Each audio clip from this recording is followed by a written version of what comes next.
Good noon. It is Tuesday, Taco Tuesday, August 22nd. Don't check your clocks. It's accurate. It's 2:30 and Rally Towel Sports is live. Going to give you a disclaimer. We've been dealing with some technical difficulties already to start getting all our pre-checks done here, but hang with us. We're going to power through this stream today. It's going to be a good time. Bobby and I are going to take care of you. We've got a great impromptu show for you today. Going to be discussing the latest NFL power rankings that have come out. What do we think is right? What do we think is wrong? Jonathan Taylor also been given permission to seek a trade. We're going to be diving into that. The Browns have restructured Myles Garrett's contract. What does that mean? Mike Evans, he holds the longest record for most consecutive most consecutive seasons to start a career with over 1,000 yards in each season. Is that going to be does that end this year with Baker at the helm? Paycor lit up green this morning in Cincinnati. Contracts on the helm. Joe Burrow given the green light. What's going on over there? Antonio Brown to be arrested by Florida police. And Bengals rookies shining early in training camp. We're going to talk all of that and more. Make sure you share the stream. Jump in the chat. Say what's up. It's Tuesday afternoon. Rally Towel Sports. Let's go.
What is up, Rally Towel fam? Good afternoon. Corey.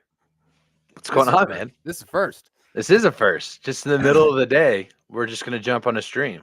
Yeah, it's exciting. It's definitely something different. Hopefully we can catch a few of you guys while you're at work and just put us on some background noise, and we'll get you through the rest of your shift. Yeah, and all you have to do to be able to do this is just Bobby had a nice early shift today, and for me, you just got to quit your job. That's all you got to do, and then you can just podcast in the middle of the day and be fine about it. It's amazing how much free time you get when you lose your job or quit your job. Yes. I was and I'm got Todd's name on here right now, so I'll go ahead and change that. But yeah, it's amazing what you can do when you're not at work. I've been a very efficient homeowner today. Grocery shopped, laundry has been done, dishes, kids transported to where they need to go. But I'm ready to talk some football. Winning in life. Dude, just getting life today. Just Brownie points for days. Katie's gonna come home and be like, "Dinner's made." What? Like, here's the thing. God. She works at home, so she's been saying it. She's been recognized. She's like, "Good work, babe." I've been her secretary. Hey, babe, you need any water? Would you like ice cubes in there? We've been rocking it. We've been rocking it out. But no, it's great, awesome, man. Yeah, shout out to everybody that's coming to hang out with us. Make sure you share the stream, jump in the chat, say what's up. Let us know that you're watching. All right, let's get it. All right, let's so go. First and foremost, we're gonna start. We're kind of Corey kind of explained earlier. We're gonna start the power rankings and kind of just work our way through the scheduled programming for today. Mm-hmm. So we're gonna kind of break it down. Top 10. There was some pre-draft power rankings and post-draft power rankings. We are going off obviously the post-draft. We've got the Kansas City Chiefs #1 defending Super Bowl champions. let's just start with them. Corey, what you got?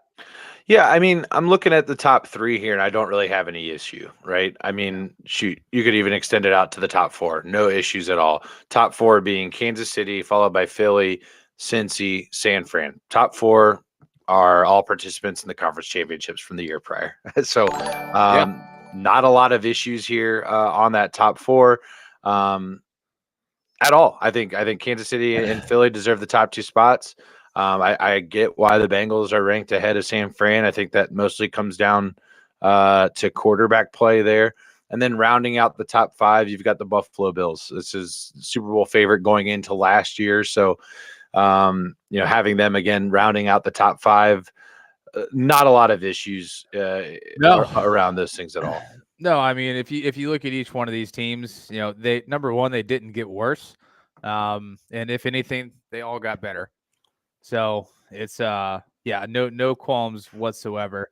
I am surprised 6 through 10 though. I'm a little shocked here. What's popping out for a shout out to Brian with a Who Day? What's up, Brian? Thanks for dropping by, buddy. So it's a little early for the Who Days, but it's okay. I'll allow it. Hey, number 3 in the power rankings, Bob. Got to take that, man. No, yeah, take it, absolutely. No, so I mean, I think like top 5 is solid, but like immediately after 6, I have a problem with 6. Okay, very big problem with 6.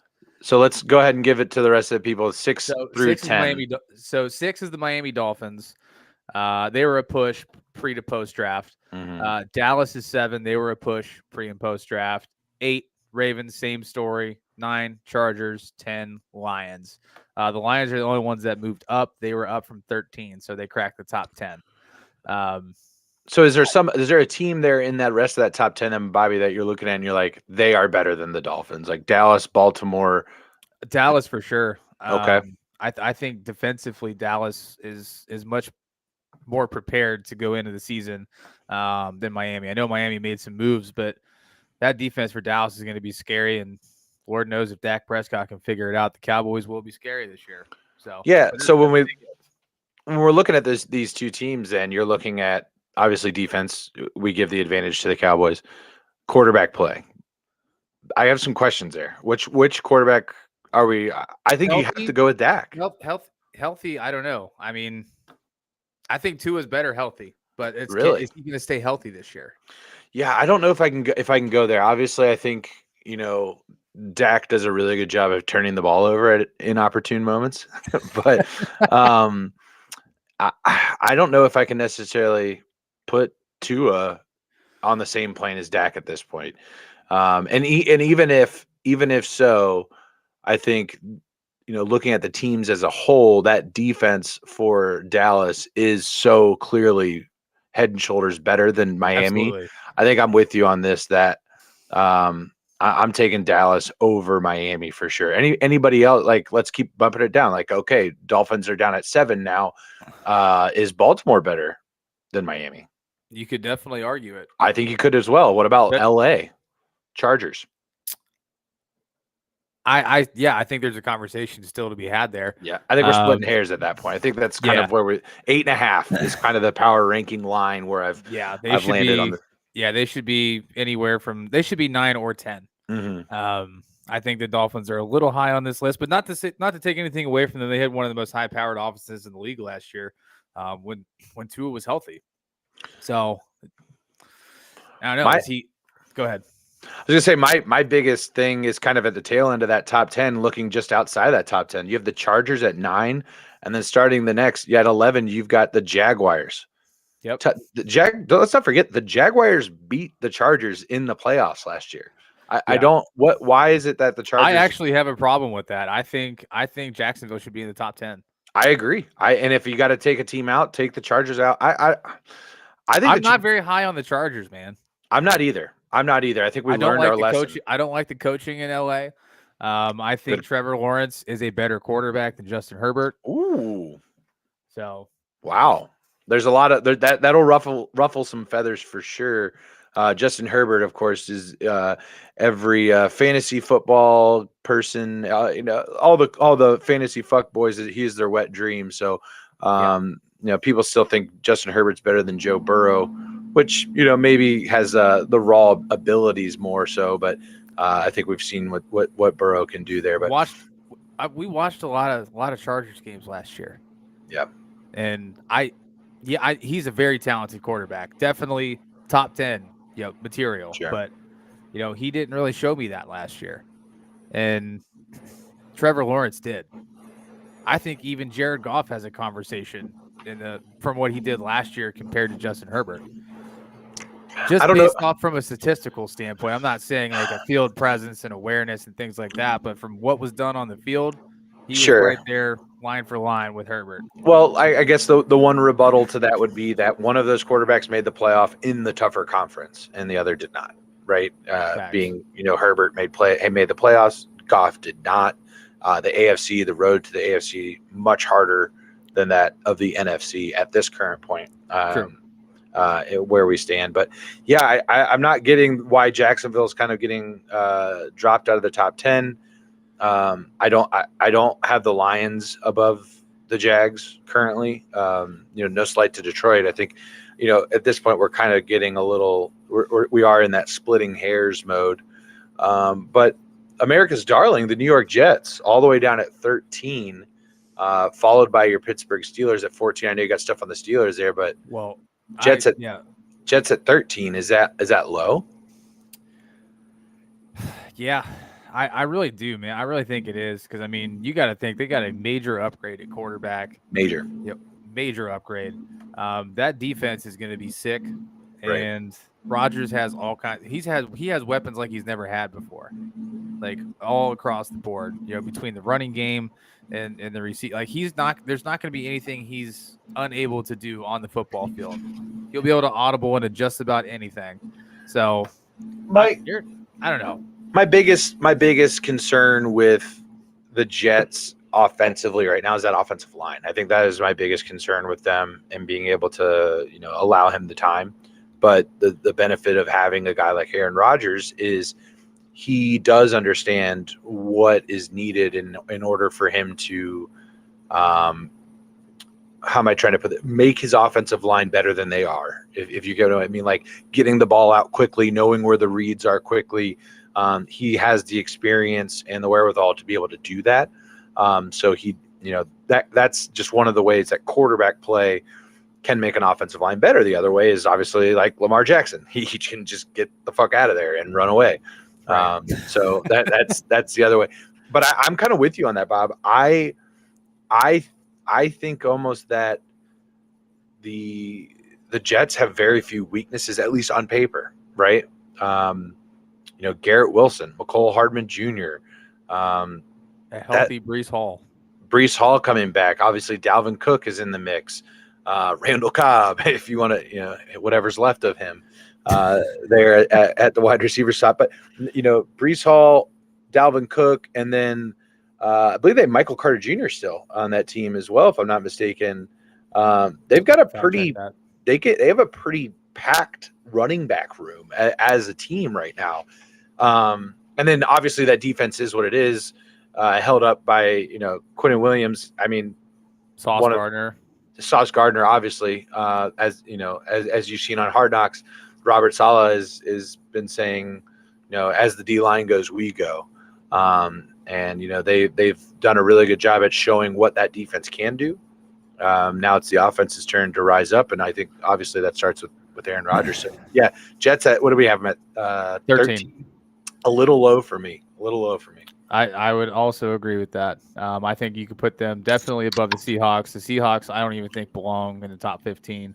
I think they've got a lot of talent on the receiving side of things, but is Kenneth Walker going to be healthy? Like, is he? Because basically his first two seasons have been riddled with injury. My problem is that, like, I don't know that there are definitively 15 teams better than the Seattle Seahawks. Like, I think that the Seahawks are going to be able to compete for that division out of the NFC West. As we said earlier last week, the Seahawks are kind of this team that we kind of slept on last year, and they kind of shocked the world a little bit. Some recent news coming out today, which I had sent to you. looks as though Jackson Smith and Jigba set to get surgery today on his hand, but still a possibility of being ready for week 1. So if that's the case, if he is full go, let's assume that that's the scenario that's happening out in Seattle. You look at that wide receiving core for Geno. It's nasty. You got DK Metcalf, Tyler Lockett, and Jackson Smith and Jigba, the best wide receiver in the draft, in my opinion. If you can't find somebody to throw to, you've got some problems. Like, I don't understand how defenses are going to scheme and cover that. But I agree with Greg, man. I think they're middle of the pack at best. They didn't do a lot to get better on the defensive side of the ball this year. I love Geno Smith to death. Love this story. I love that he's continued to grind, but I don't see them. Like, I don't think they're better than the Jets. I think they maybe belong in that 14 to 16 range, because I think the Giants, the Vikings, and the Seahawks are kind of like here. Like, You're kind of talking me into it a little bit, in that I think the Seahawks are better than the Lions. I don't think they're better than the Jaguars. You think the Seahawks are better than the Lions? I do. Yeah, I do. I really do. I really do. I mean, offensively, listen, maybe, but listen, this one of those teams made the playoffs last year, and I don't, we like winning the offseason is such a big thing now. Like, it's such this is such recency bias. How are we forgetting what the Seahawks did last year with what? You know what I mean? Like, with what? True. No, they won 9 games last year. I look at the back half of the season and what was accomplished in the back half, because the first 8 games of last season is so far long ago. That second half of the season, we really got to see the true colors of every team. And granted, Seattle was very good, but so was Detroit. Yeah. And even the Steelers, I think the Steelers are a little high on this list. I mean, I think there's a couple teams that you could probably put in front of them. I was surprised the Browns were low at 18, considering what they've done, but I think the Seahawks, I think got Seahawks on the brain here, but I think the Vikings are a little low on this. I think the Vikings are a little low. I think the Patriots are too high. Patriots are at 17. Yeah, I'm with you on that. I think you could argue that the Patriots and Browns are switchable there. I think you could put the Browns over for sure. Yeah. That's Patriots at 17, Browns at 18. Let me go ahead and just, for everybody jumping in the chat or jumping into the stream, we appreciate you guys. What up, Tommy? For coming by. Yeah, shout out to Mafia Sports Report, another YouTube streamer that supported us on our little journey here. We appreciate you, Tommy. Thanks for dropping by. If you guys haven't already, go ahead and share the stream. If you're on Facebook, if you're on YouTube, you can share it on Twitter. It's all the same, but we appreciate everybody jumping by. Let me go ahead and give us, again, we're going through the ESPN Power Rankings top 20 so far. Number 1, Kansas City. 2, Philly. 3, Bengals. 4, Niners. 5, Bills. 6, Dolphins. 7, Cowboys. 8, Ravens. 9, Chargers. 10, Lions. And then we have 11, Jags. 12, Seahawks. 13, Jets. Jets. At 14, we have the Steelers. 15, Skull. We got the Vikings. 16, Giants. 17, Patriots. 18, Browns. 19, Saints. And 20 are the Green Bay Packers. Here's the big question I have for you. What's up? Well, as far as 16 through 20, do you have any other issues there outside of the Patriots Browns? 16 through 20. I think the Giants could be a little high, but at this point that's kind of middle of the road. I'm okay with them at 16. I do think people might be sleeping on the Saints a little bit. I agree with that. But again, when you get to this kind of lower tier of these power rankings, and I've said it about a dozen times already on this stream today, we are splitting hairs. Like it's we're putting something up there that what is the difference? The difference between 18 and 19 is so much smaller, I think, than the difference between the top 5 and then the rest of the 5 in the top 10 there. So 6 through 10. So I was gonna say, like, 15 and like 1 to 15, like those are important, but once you kind of get beyond that, it's not as big of a deal, because if you're more than halfway down the list, then you're probably not going to be competing for a whole hell of a lot. Yeah. Yeah, and I think this kind of answers Rob's question here, coming in at Green Bay at 20. How the hell is Green Bay at 20? Well, honestly, I'm going to look back over at our over-unders that we discussed on last week's show. And don't forget, tomorrow night we are going to be live with all four of us discussing over-unders for the AFC. You can catch our NFC show on YouTube from last week. But the Green Bay Packers are at 7.5 wins, according to Las Vegas. And I do think that people take that into account when they're kind of putting out these power rankings here. 7.5 wins for Green Bay, whereas you look at a team like New Orleans, they are at 9.5 wins, which, is just, has to do with schedule, has to do with the conference and the division that they play in. But how does that, set you up for the end of the year? So Green Bay projected at 7.5 wins. I think that lines up about right. I mean, Jordan Love's been on a bench for a while and he knows the system, but he hasn't had that weight on his shoulders for an entire season. And I think there's a lot of people reading into the preseason because Jordan Love looked great. But so did Kenny Pickett, and like it's the preseason, because Kenny Pickett was asked about his preseason success and he's like, man, you look really good. He's like, it's preseason. Like, don't read into it. Like there's still a lot more to accomplish. And like, everybody's got to walk in with that mindset. Like, who gives a shit if your team goes 0-3 in the preseason? Nobody cares. No. They're just trying to figure out who's going to be on the field week 1. That's all preseason is. And who's going to make the roster. Yeah. Took the words right out of my mouth. Yes, exactly. Those are literally the two things. So, and then maybe trying a couple schemes and seeing if they work out, trying some shit. It's all creative. Like, they're just trying to figure shit out and stuff that they'll use in, week 14 when nobody's expecting it. Absolutely. I'm just going to kind of highlight a couple of other things within the the bottom 12 here. If you're in the chat right now and you want to know where a team is at, just drop it in the chat. Let us know and we'll answer you. But a couple surprises for me. The Carolina Panthers at 22 ranked above the Vegas Raiders, Chicago Bears, Tennessee Titans, and Los Angeles Rams. I'm not sure I'm ready to sign up for that. Yeah, I'm not buying that at all. Another one that's concerning to me, the Bears at 24, let alone I don't hate it. The Bears are they're not going to be a powerhouse in the NFC, but they're going to compete for that division. Let's be clear. I think if anything, they're low. Is that what you're getting at? Yes. Okay. All right. Yes, that's what I mean. I thought you were talking about going the other direction. I was like, sorry. I'm okay with them at 24, but if I was going to move them, I think they should be definitely ahead of the Panthers, maybe even ahead of the Broncos. I think Denver's going to be a shit show this year. Yeah, I don't know. Not a rookie head coach, obviously, in Sean Payton, but a new head coach, a new regime, the third offense in 3 seasons for Russell Wilson. That's going to be something there. And Russell's a smart guy. I'm not going to discredit that. I mean, after all, he was born in Cincinnati, so let's give him some credit there.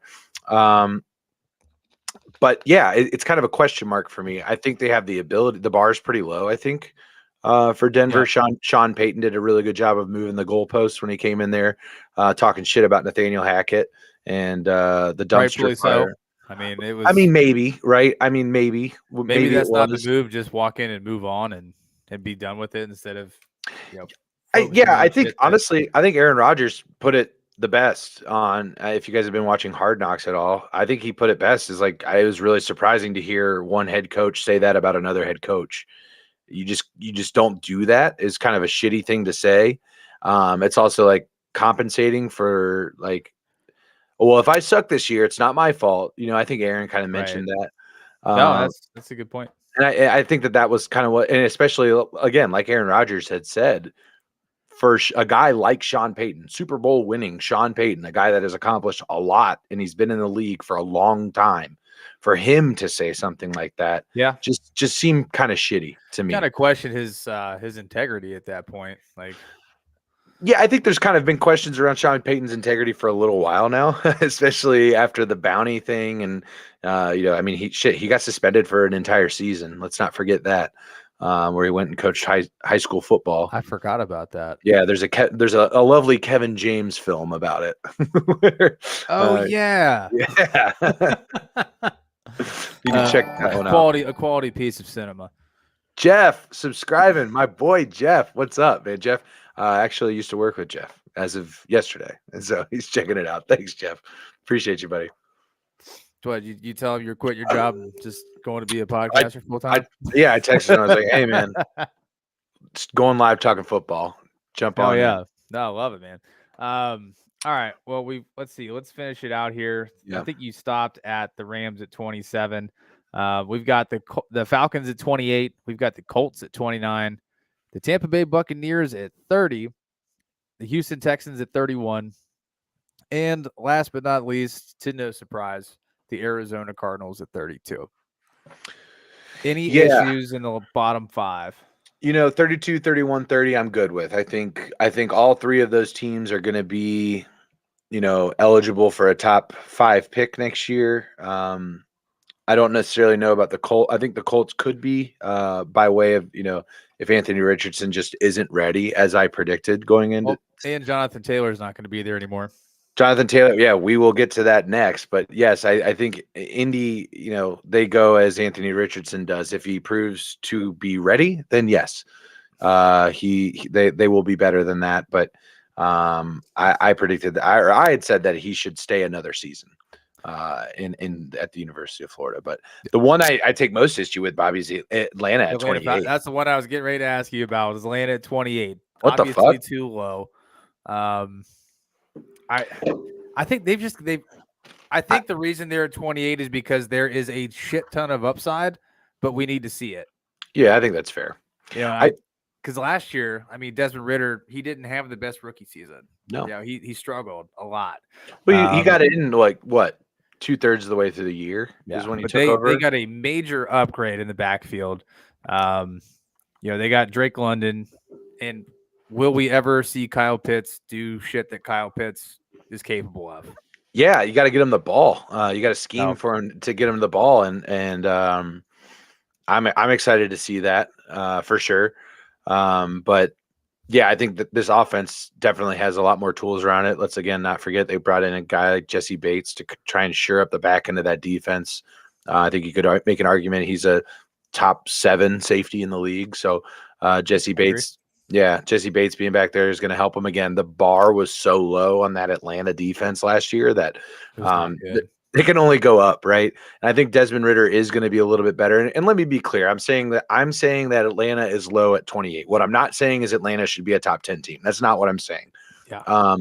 But this division, the NFC South, is in a place where it's up for grabs. Like Aaron said on our last stream, if Atlanta wins the NFC South, if Carolina comes out and Falcons, Panthers, Saints, and Bucks.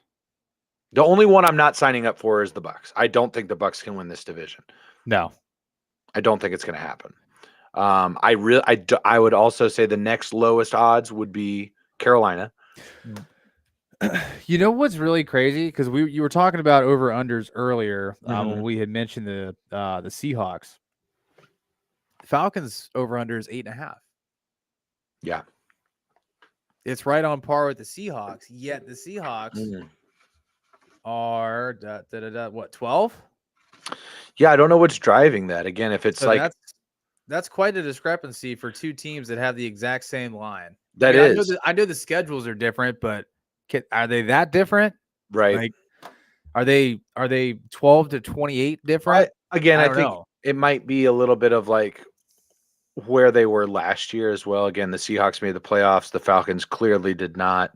The Seahawks are starting Geno Smith, a longtime veteran. They've got Pete Carroll, a longtime Super Bowl winning coach, versus the Falcons, who are starting technically rookie quarterback in Desmond Ridder and Arthur Smith, who I believe is in his second year as head coach there for the Falcons. So just a little.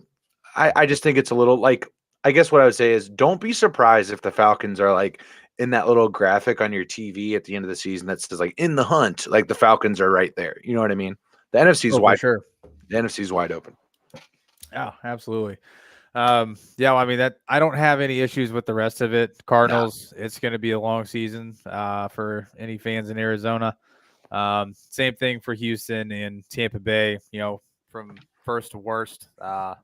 is a huge possibility over a three season stretch, 4 season stretch, whenever they won the Super Bowl. So they took their licks. They put all their chips in to win, and they did. And now this is the time that they have to pay for it. Yep. Yep. So Absolutely. it's going to be a long road for Tampa to recover, and I can't imagine I would see them in playoff contention for at least another 3 seasons. So, Yeah, it's hard to say. You know, obviously you could go out and make a trade for a quarterback, but based on this current trajectory of not having one, it being Baker and Kyle Trask, it looks as though they're at the start of a, hopefully for Tampa fans, they avoid QB purgatory and don't just hang on to Baker for a while. And this is kind of a stopgap, but we'll see. Yeah, I would imagine that's what it's going to be, but time will tell. Time will tell. And who knows? Maybe Baker Mayfield will turn it around and have a coming of age season in Tampa. Well, that's the thing is, and this is a great segue into one of our topics for the day. You know, he's got weapons around him, Bobby. He does. He's got one of the best active receivers of all time. Would you say first ballot Hall of Famer? No doubt.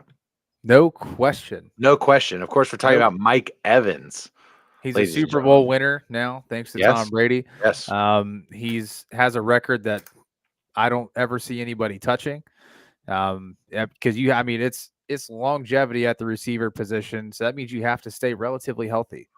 So yeah, that record, of course, is 9 straight seasons to start a career of 1,000 yards or more. This is not the record for most consecutive 1,000-yard seasons. That, of course, is held by Jerry Rice at 11. But to start a career, 9. The next closest, Bobby, to start a career, 6. That's it. Jesus, who was 6. It? I don't know off the top of my head. Actually, I don't know who that is. But Mr. Mailing, if you're in here and you got a second, if you could fact check. Yeah, can we get the interns on that, please? We got them.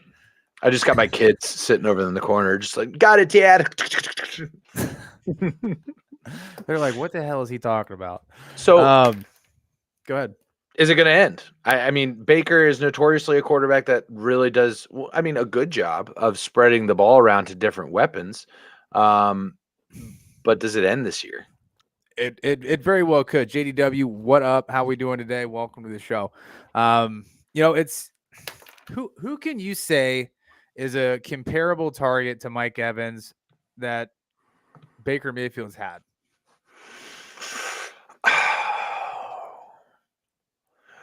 I mean, in terms of production, I guess it would have to be like Jarvis Landry. Now, I'm not saying that Jarvis Landry and Mike Evans like play the same style of game because that's just silly. I'm just saying like the best target he's had in his career. Is it fucking David Njoku? Like, obviously it's Odell Beckham Jr. Like, it's Odell Beckham Jr. Like, he's the best wide receiver that he's had. There's no question about that. I think you could stack up all the wide receivers that Baker's ever had, and it's always going to come back to OBJ. I think, like, at his peak, OBJ is better than Mike Evans. In terms of production, it's not even close. Mike Evans is better than OBJ. Yeah, I mean, I don't even think it's close. I think Mike Evans is a much better receiver than Odell Beckham because consistency-wise, Mike 100%. Evans gets it done. He catches the ball. I mean, OBJ is nice. He's flashy. He's a good receiver. One game to win.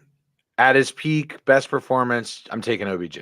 Yeah, absolutely. I need 200. I need 15 catches and 225 yards receiving.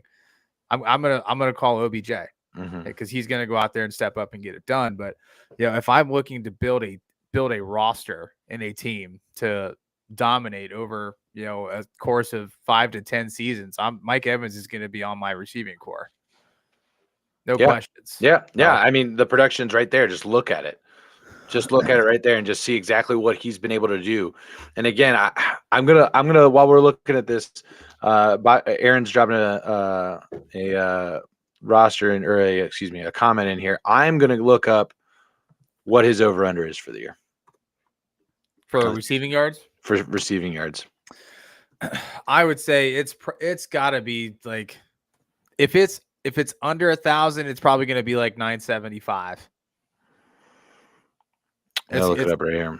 Yeah, I'm interested to see chat. If you guys have any guesses, throw them in the chat.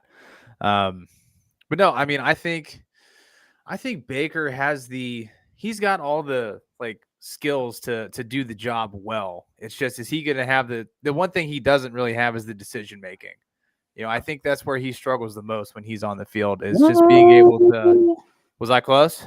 So we've got a few different lines out here. The two that are running congruent right now, we've got FanDuel and Caesars giving us minus 112 juice on an 875.5. I like the over on that. Oh yeah, I'm smashing the over on that. MGM giving us 924.5 at plus 110 on the odds for that one. 875.5, 875.5 yards. The over-under for Mike Evans, a player who has gone 9 straight seasons. Well, let's think about it. He had, Over 1,000 before yards. Tom Brady, he had Jameis Winston. And before Jameis Winston, who did he have? Shit. No idea. I mean, if Jameis Winston can make Mike Evans a 1,000-yard receiver, I don't see any world in why Baker Mayfield couldn't do it. Well, that again, I think Baker's better than Jameis, in my opinion. That's what I'm saying. Like, if he did it with Jameis, how could he not do it with Baker? But well, the point is, like, Baker is a guy that will he's got Chris Godwin as well. Let's not forget that. So they're going to spread the ball out. Rachaad White is going to be a big part of this offense this year for the Buccaneers as well. Let's consider that. So it's just kind of looking at the style of play that Baker brings to the table. Is that going to hurt Mike Evans? At 885.5, I'm hitting the over. That's too much room for me. That's too much room for this streak to end and him still to be relatively close to his statistical average over the last 9 fucking seasons. 900 yards wins. That's all I need him to get, 900 yards over 17 games. Come on.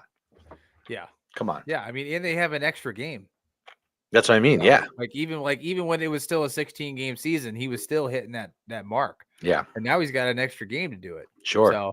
So yeah, I mean, what is it? Like, what is the math here? Because I mean, I guess they play a grand total. Yeah, 17 is an 18-week season. So do 886 divided by 17. That's the math I'm gonna do here right now. So 886 divided by 17 gives us 52 yards. It's got to average 52 yards to cover that. I'm taking that bet. So 1,000 divided by 17 is 50. He's got to get 60 receiving yards a game. 58.8 is the number. There's going to be some ups and downs, but overall, I think that I mean, Mike Evans is a guy that I would sign up for. Again, I'm not signing up for a 995 or 999.5 over under. I'm not signing up for that. But I think I will sign up for an 885.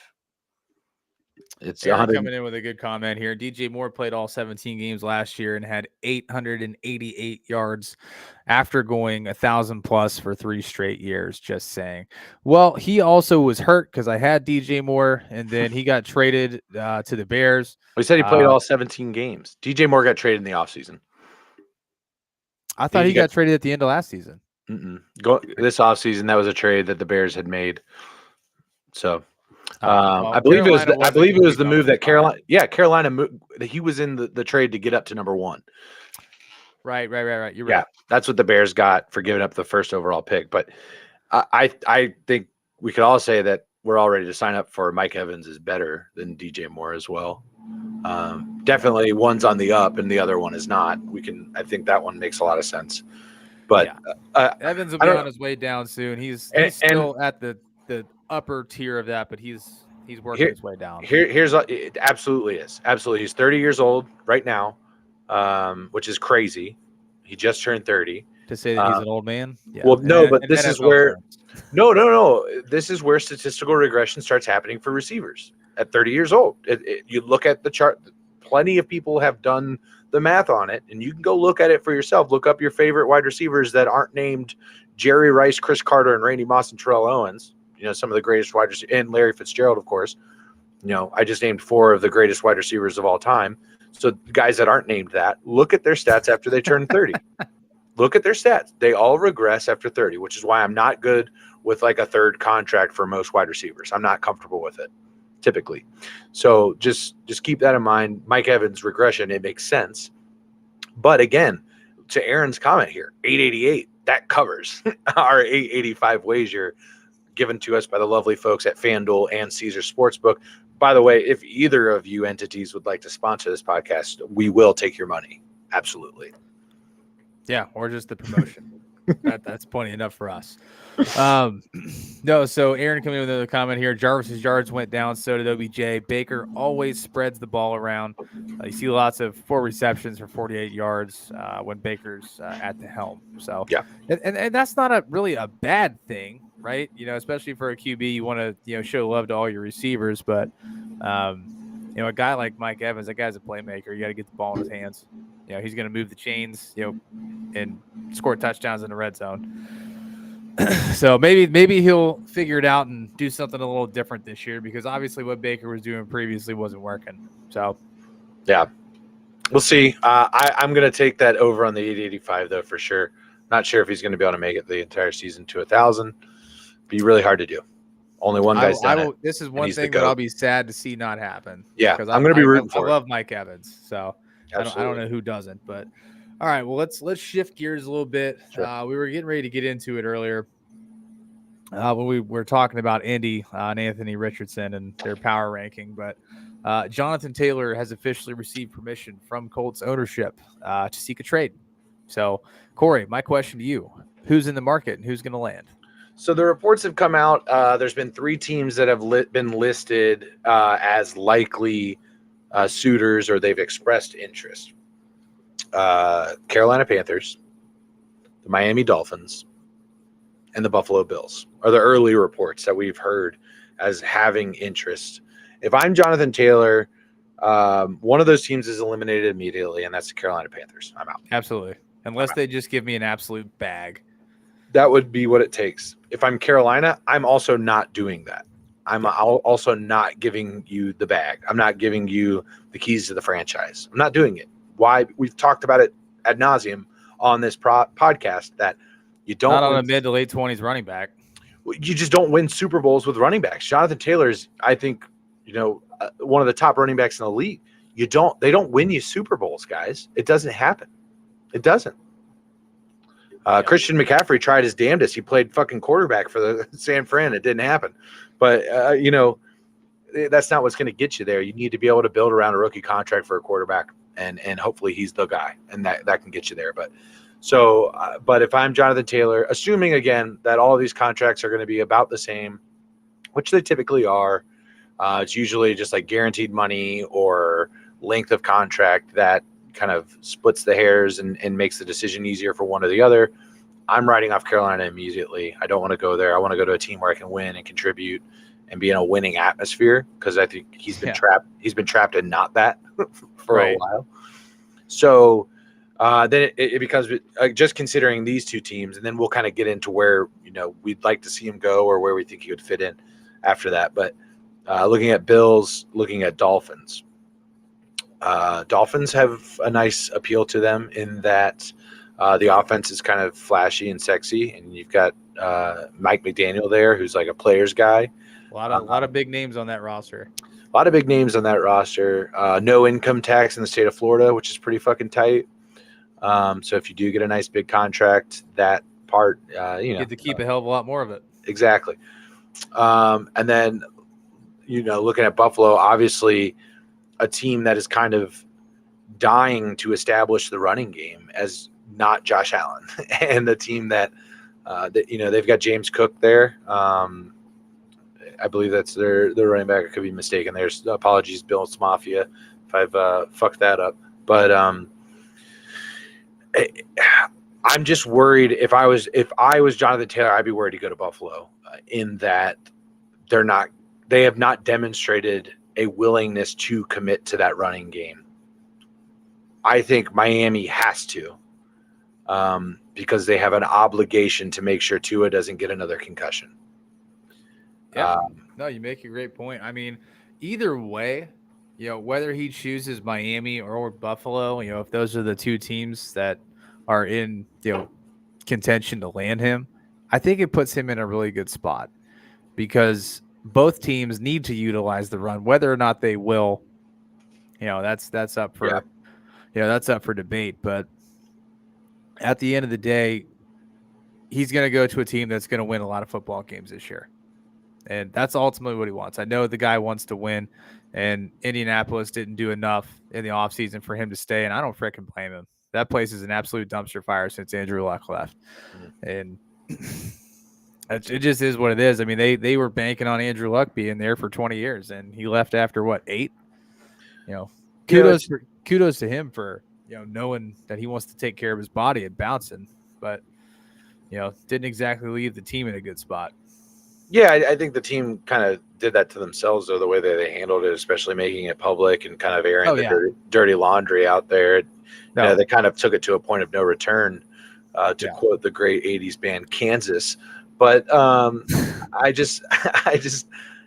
don't know. I'm like, if I'm a contender, I'm not like giving up the farm for Jonathan Taylor because it doesn't get you what you need. However, like let's consider some other teams that this could be a really good fit for.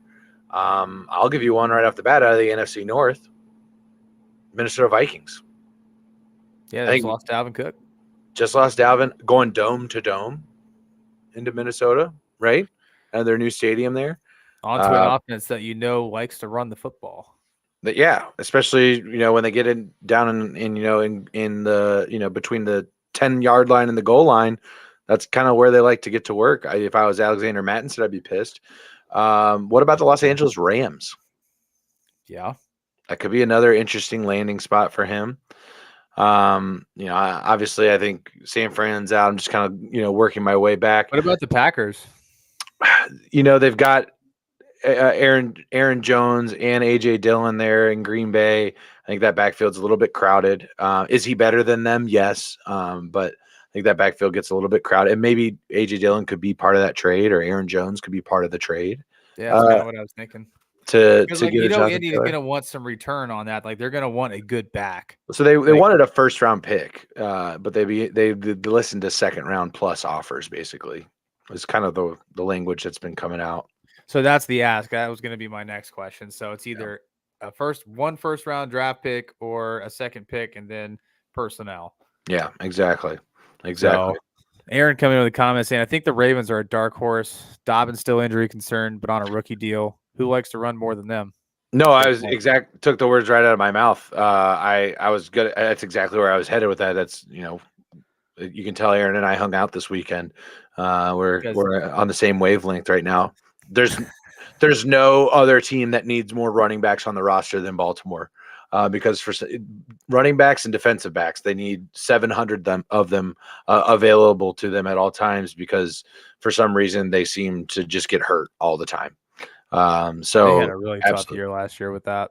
Yeah, and the year prior, if you remember, I mean, just decimated by injuries across the backfield and the defensive back room, just riddled with injuries all across. So, yeah, a couple of landing spots that just kind of intriguing.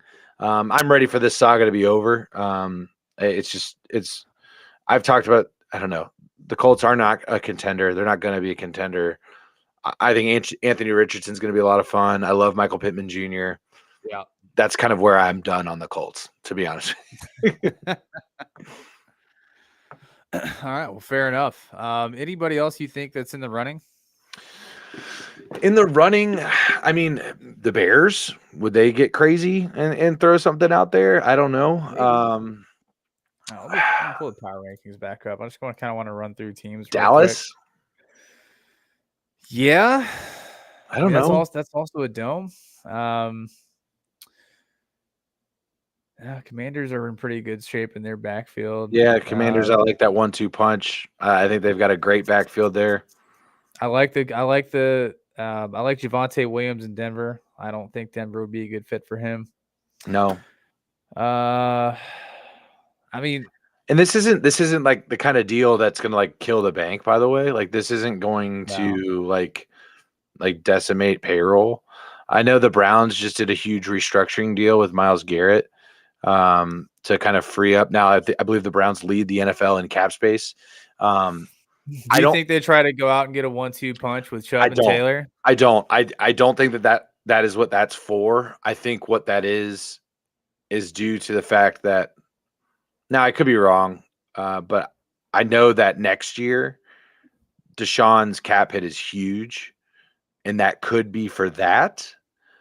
But you never know what Mr. Analytics, shout out Aaron, is cooking up there in Berea and is gonna get going for the Browns. I think they're too similar in run style, like that between the tackles kind of. Yeah. Don't get me wrong, ability to catch, ability to to be more than just a between the tackles back for sure. But I don't know. I don't feel as though like a Taylor Chubb compliment is the same as like a Hunt Chubb compliment, if you get what I mean. Yeah. No, yeah, because I mean Chubb's your bruiser and Kareem Hunt was like the the finesse. Aaron coming in. Look at this. Look at this fucking guy. Look at this fucking guy. In my opinion, Browns created the cap space simply to roll it over for the next year. That'd be a pretty smart move considering they paid somebody $230 million up front or guaranteed it. Yeah. Outside, I mean, I found him. I don't go to the Patriots. I don't like Patriots running back room, but well, they got Ramondre and Zeke now. So yeah, so they already went out and got their guy. I don't really see a ton of other fits, man. I think Dallas is a potential landing option. Buffalo would be a good option. Yeah. Even Minnesota, those would probably be the three. I mean, Miami's good too. Like those four teams I think have a very good chance realistically of landing this guy, but we'll see, man. We'll see. It's gonna be interesting to see who wins the Jonathan Taylor lottery. Yeah, and honestly, I think what we're seeing right here is just a continual portrayal. I think what we will see rather is a continual like example of what the running back market is, and that people are doing exactly as we're saying and knowing that running backs do not win you Super Bowls. It doesn't happen. It's hard to win a game without a good running game, but they're not going to win the game for you. Running game, right? That is different than running back. Correct. You know what I mean? Like a running game can be done by committee with guys that are extremely cheap or on rookie deals that you got in the 3rd to 7th round, or picked up off the waiver wire, and they just fit this based on their skill set. Ground and pound, not at all. Jerome Bust, Jamal Lewis, Priest Holmes, Sean Alexander era. That's gone. Forget about it. That's never coming back. 100%. All right. Well, you ready to roll over into some training camp? Oh, talk a little Bengals. Yeah, we can kind of talk a little bit of about the Bengals. So I guess there are some rookies kind of shining here, and I just kind of mention it and talk about where they fit into this offense and defense. We're talking, of course, about Myles Murphy, defensive end out of Clemson, returning to practice, looking good. Charlie Jones, running back out of Illinois. Charlie Jones, running back. The running back, y'all. And then Andre Yoshivas out of Princeton, wide receiver that the Bengals drafted, also kind of popping off, getting a lot of targets in the preseason games, looking good in training camp. That is the most intriguing one to me, Yoshivas. That one pops for me because I think they are going to be looking to replace Tyler Boyd in this roster. Think he's gone after this year? I don't know his contract off the top of my head. I don't know if he's on the last year of his deal. I don't know what that looks like if you want to check that. But I think that they're definitely grooming. They took 2 wide receivers for a reason in this last draft. Took the kid out of Purdue. I'm sorry, Charlie Jones is the Chase is the running back out of Illinois, but Charlie Jones is a wide receiver out of Purdue. Sorry about that. But Charlie Jones and Andre Yoshivas are the 2 wide receivers that I'm talking about here, and I think they took them for a reason.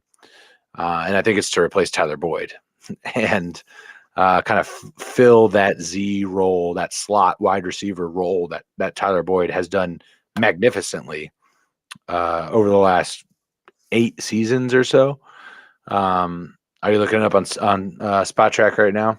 I am. So he's in the last year of his deal Okay. this year.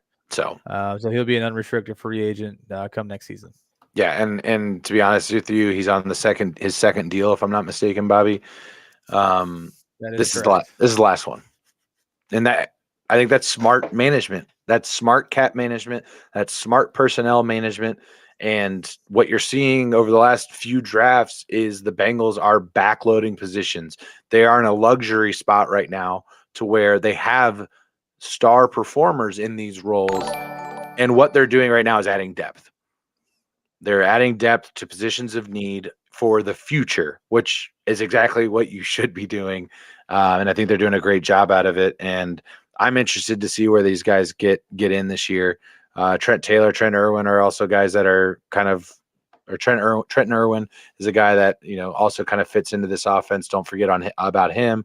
But yeah, Yoshivas and Charlie Jones, going to be very interested to see where they fit in. The other one, Miles Murphy, took him in the first round out of Clemson. This is a defensive end. Just extended Trey Hendrickson, if I'm not mistaken. But Sam Hubbard is going to be doing a lot of money at the end of his deal, which I believe is 2 seasons away. We'll have to check on that. But backfilling that defensive end position, because it's expensive to extend defensive ends, guys. It's very expensive. But if you can draft talent and build up through the draft in those positions of expense, then you can prioritize the money for your offense. And I think that's kind of where you're going to see this front office do. Todd coming in with a comment saying Hendrickson and Hubbard both end at 2025, if I'm not mistaken. I thought they just extended Trey. I can take a look here. But maybe that was through 2025. I'm not entirely certain. But it'll be interesting to see how that looks. But you see it happening. They continue to add different depth at that pass rusher position. And this morning. Yeah, so Trey Hendrickson becomes an unrestricted free agent in 2026. 2026, okay. So they end after 2025. Correct. So this morning we're seeing the entire stadium, and you can look at it. It was on Twitter. Let me look it up here. Fellow Fairfield Indian Sarah Elise tweeted out that Paycor Stadium was completely lit up in in green this morning. The entire stadium, all the lights were green. I don't know if that's a jungle vibe. I don't know if that's, like the white smoke has come up out of the Vatican. The Pope has been elected. And, AKA Joe Burrow's about to get the bag. Is Joe Burrow getting a bag of green? Is T. Higgins getting a bag of green? Did Joe Burrow get the green light to start, resuming practice? I don't know. But Bengals fans are flocking to it and trying to figure it out. But I do think that's kind of where this front office is going to look to allocate its funds. It's going to be Joe Burrow. It's going to be T. Higgins. It's going to be Jamar Chase. It's not going to be in running backs. It's not going to be in tight ends. They're going to get mid to upper free agents for the offensive line, try to extend guys if they can in that regard. But the money is going to be focused on quarterbacks and wide receivers. They'll go out and spend on, again, an upper middle guy for like a corner and things like that. But they're really going to try and backfill this through the draft. They got this roster to a position where they have that luxury to where they don't really have to draft for need anymore. The offensive line, I think, is probably about middle of the road now. Obviously, we know where the quarterback and wide receiver room is. Tight end and running back are the least important positions on the offensive field, in my opinion. And then you look at the defense. The defense is top half as well. So they just kind of put themselves in a position to be able to draft for depth, not need. And that's exactly what you want to see if you're a Bengals fan. 100%. Yeah. I mean, it's terrifying if you're a fan of another team in that division. Which you are, Bobby. Just saying. I mean, I've had some really awesome things about the Steelers that I've liked this preseason, man. I think I'm really excited for Alex Highsmith and Nick Herbig. I think they've had a really nice preseason. They look phenomenal. Joey Porter Jr. has got a chip on his shoulder and he's playing like it. So what's the chip? Because he got passed on? Yeah. Just because he fell so low in the draft. Sure. But man, George Pickens, dude, that guy is unfreaking believable. Yeah, He's unbelievable. He's a beast. He's just an athletic specimen. Want to give a quick shout out. See some new people jumping in the stream. We appreciate you guys for dropping by. Go ahead and like and share the stream. This podcast is brought to you by me, Bobby, Todd, and Aaron. This is go ahead. Best way for you to support us is to go ahead and share that stream and like it. Just get it out there, get some people in there, jump in the chat, say hi. We appreciate it. I know a lot of you guys are still at work. Yeah, if you have questions about a team that you're a fan of, throw it in the chat. We'll throw it in there. I see Justin's watching. He's a Cowboys fan, so just used to work with Justin. Justin's a good dude. But the only bad thing about him is he's a Cowboys fan. Well, we all have our flaws. We can't all be perfect. Yeah, right. But we went through, what did we go through earlier? We went through power rankings earlier, talked about Jonathan Taylor. So we've got that for you if you got anything on that. Talking about the Bengals and their contracts and what they're doing, talking about Mike Evans, Browns restructuring some deals. So yeah, we got that all that on the table for you. If you got anything, just throw it in the chat. Give it to us. But so what else? Sorry, I cut you off there, Bob. You're George Pickens, absolute freaking nature. It kind of reminds me of when we picked Antonio Brown, and then Antonio Brown just kind of came out of nowhere and was the best receiver in the league. And I feel like I'm kind of getting that similar vibe from George Pickens, and I'm a little scared. Well, I get why you're scared. You got trauma back there, and we're here for you. There. But I think they are different in that, George Pickens went to Georgia.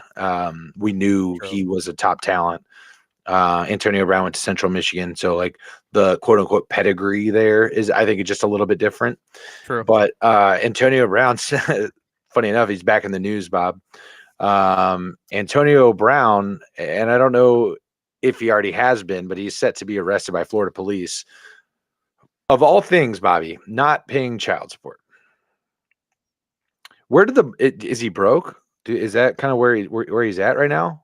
We see this. I feel like we see this all the time with football players. Just getting to a point where they get to bankruptcy for and I think I saw Chad Ochocinco say something on Twitter about it. It's like not living within your means after football.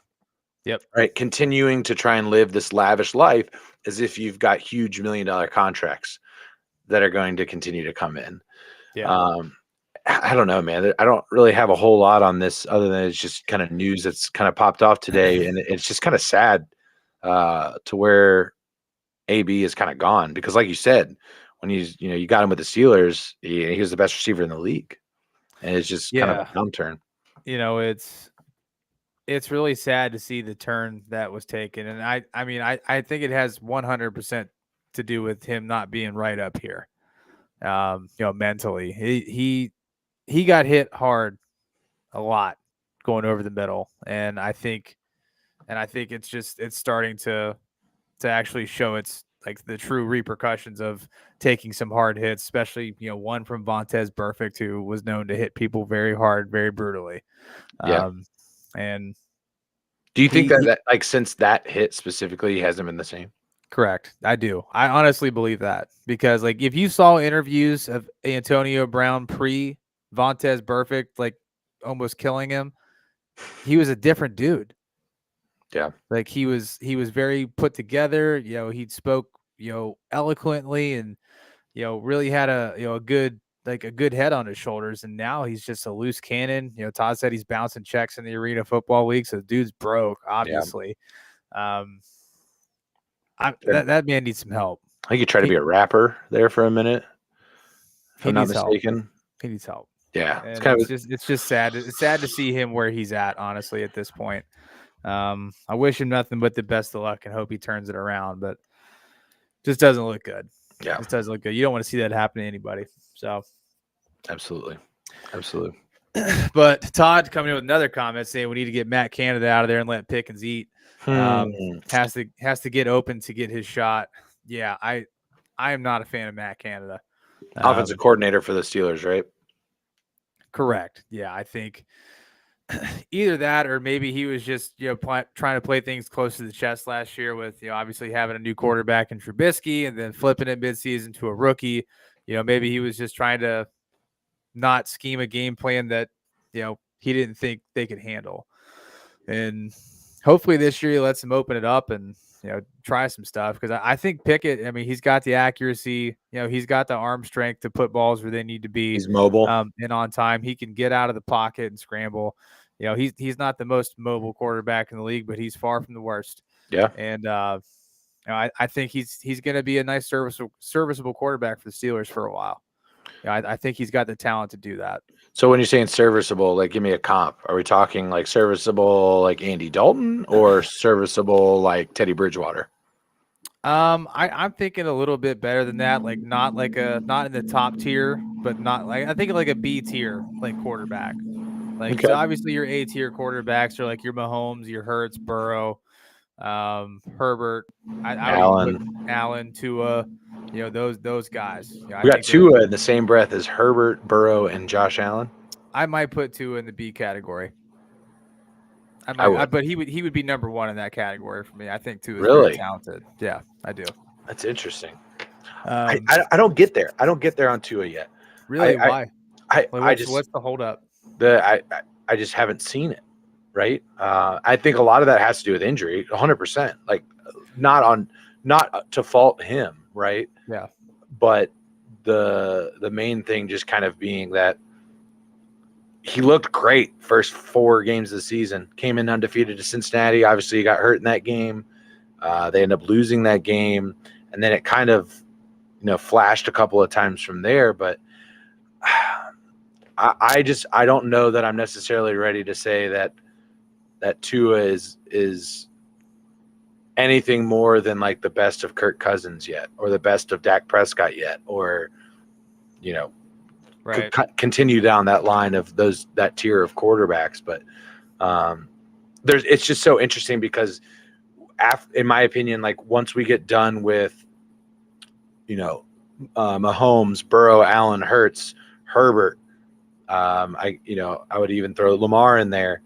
Once we're out of that tier, I think there's a massive drop off. Like,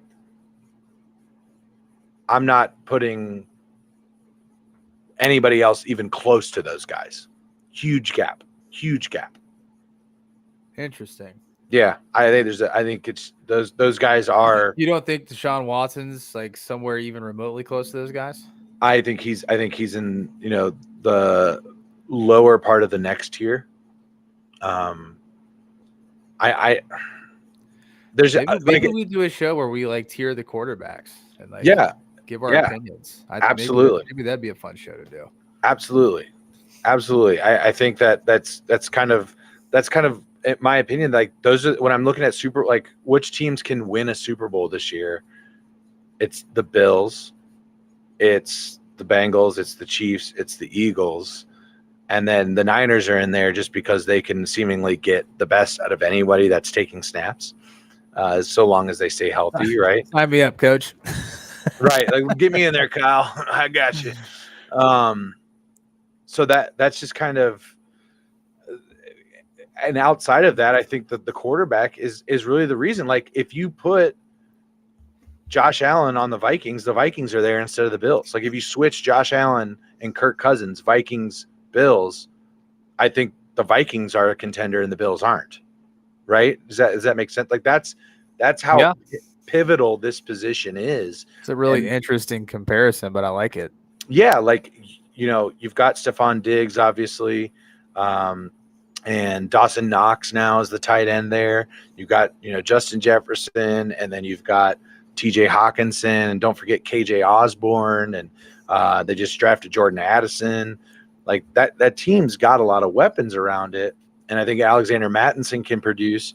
But I think, like, a guy like Kirk is the reason why the Vikings aren't going to compete for a Super Bowl. And that it's not that's a slight on Kirk. It's just he's not as good as the best in the league, right? And I think you need the best in the league to win the Super Bowl because quarterbacks make the league. It's a quarterback-driven league, 100%.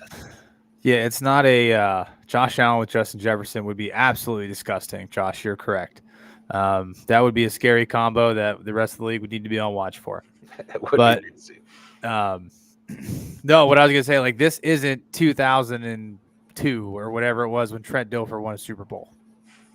It's not this. It's not that league Or anymore. even when Joe Flacco did it, right? Or, yeah, when Joe Flacco did it. Not that. What was that? 2010, somewhere in there. Somewhere around there. Yeah, you're not far off there. Whatever year that was. Brad Johnson. Brad Johnson he was with the Buccaneers when they won, right? Correct. 2001, I think, or 2002 when they played the Raiders. Somewhere around there, yeah.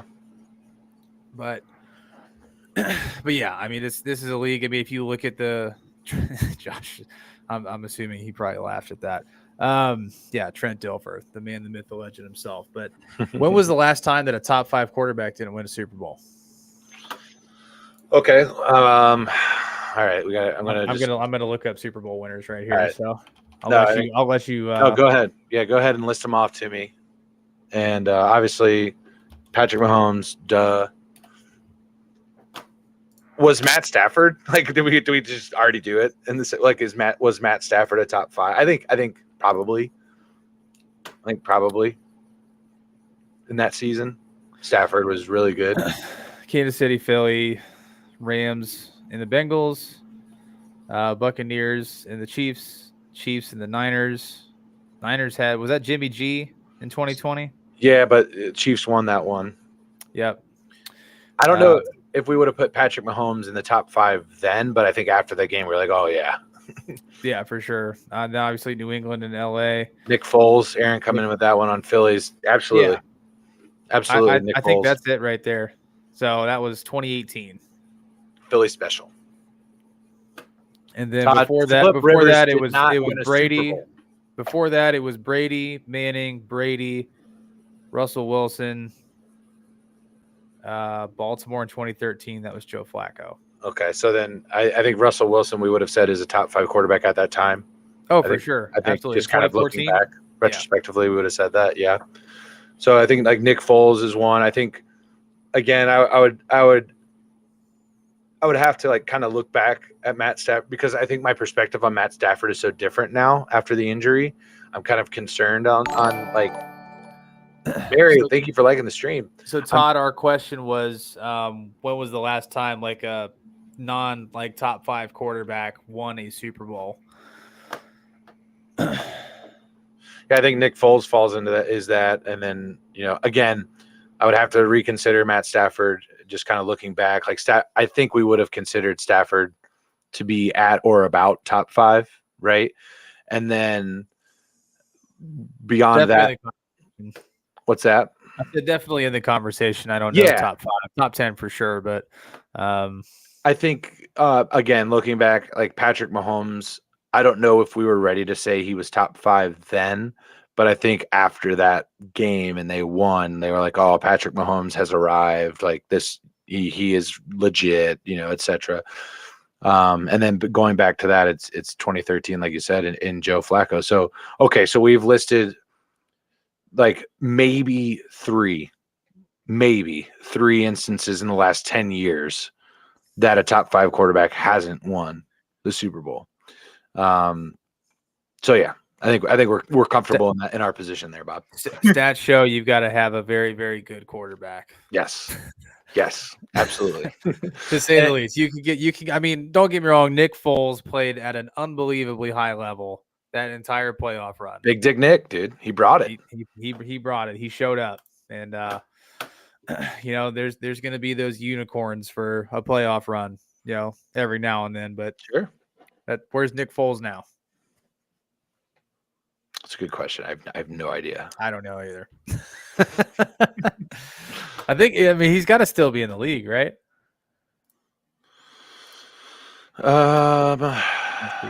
I think so. Aaron coming with a comment. He says Mahomes threw for 5,000 yards and 50 touchdowns a year before his Super Bowl. Remember, lost to Tampa TB12 in the AFC the year before. No doubt top 5 the year he wanted, if not number 1. So, okay, Aaron doing a good job of kind of resetting our paradigm there, taking us back, to kind of where we were at. Rob coming in with another comment here. Perfect example. Rex Grossman gets spotted 7 points to start the Super Bowl thanks to Hester and still couldn't finish. Sexy Rexy, go Gators. Also, That was a accurate. man. I wanted the Bears to win that year too, man. Colts? Devin has. Was it who they lost to? Was it Bears Colts? I believe it was. I believe that was Peyton's Super Bowl with the Colts. Well, anyways, Nick Foles is an unrestricted free agent. He got released by the Colts. Speak of the devil. Speak of the devil. Rob That's coming in, weird. confirming that yes, the Colts did take that Super Bowl. Again, Never mind. I wanted the Colts to win. Sorry, I I forgot they that was Peyton Manning's first ring. Also, Prince did the halftime show that year. So thank you, Aaron. Absolutely. Also appreciate again. This has kind of been an impromptu show. So we really appreciate everybody for coming out to a midday stream. Maybe, we'll be able to do those a little bit more often as I've got some free time ahead of me. And the best way that you can support this is for you to go ahead and share the stream on whatever platform you're watching, or like the stream on whatever platform you're watching. We've got our full catalog on YouTube as well as Spotify. So if you want to plug in and re-listen to whatever it is on your drive home, you can make sure you do that as well. So, but we appreciate everybody coming by tonight and this afternoon, and jumping in the chat. Absolutely. Cool. What else do you have? Do you have anything else? Not really. Again, we've got another live show for you guys tomorrow. We're going to be going through AFC over-unders. That's going to be very sexual. Tomorrow night's going to be a lot of fun. It's going to be litty titty. We had a ton of fun last week, so I'm definitely looking forward to it again this week. We've got 4 AFC North fans talking AFC over-unders. 3. Well, I guess 3 teams I meant. 4 fans. 4 fans. Todd and I are simpatico a lot on our Bengals, but we are different people. Again, our NFC North over-unders, that episode is up on Spotify and YouTube. You can check it out there. Josh coming in, I can't read that. I don't know what it says. Sorry, Josh. I only speak English, so sorry, buddy. Well, let me translate. It says "Go Steelers." Thank you, Bobby. Thank you. Yeah, sorry. Appreciate you doing that. But yeah, tomorrow night we're gonna be live. Me and Bobby will be back. Bruce Doe, thank you for liking the stream. Appreciate you, Bruce. Is that Bruce? Like Bruce? Bruce. Change the name. Okay. Comes up with his Facebook name, so I didn't know. It's Bruce Doe. I like it. It is. I like it. All right. Well, I think that's a show. Let's wrap it, bro. All right. Well, guys, everybody, thank you for swinging through. The chat has been lit today. We definitely need to do some more day streams. So we'll see what we can do to work some content in. But until then, we will see you guys tomorrow night. And let's get it. Peace.